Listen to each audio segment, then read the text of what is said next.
It was more than 20 years ago that designer Francois Yamiogo left a job in a Parisian fashion house to return to his home of Burkina Faso and create bespoke clothing.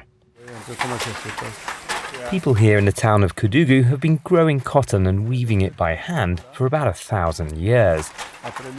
Francois told us his clothes keep tradition alive with contemporary flair, and that they're popular with senior officials in the military government.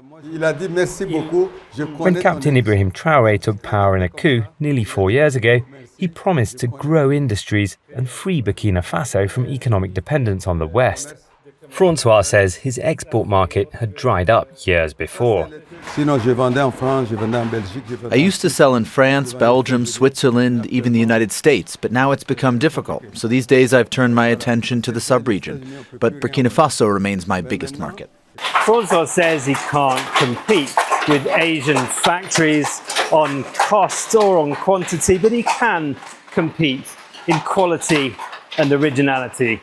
And now he's started developing bespoke military uniforms for senior officers. Traore says only the military can bring peace and prosperity, mainly because of increased agricultural production and higher international gold prices, but foreign investment has plummeted.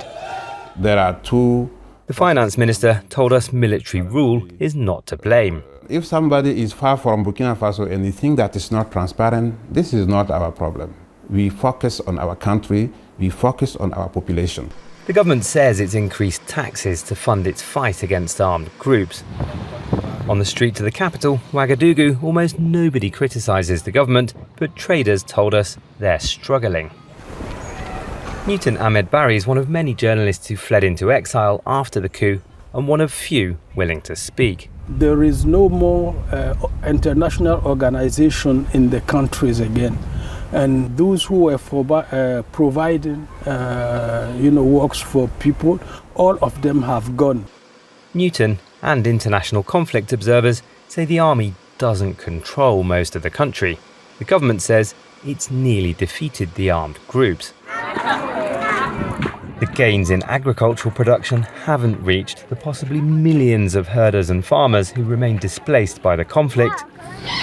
Francois, who's persisted through decades of global and local economic shocks, told us wartime is no problem because he always creates clothes for victory.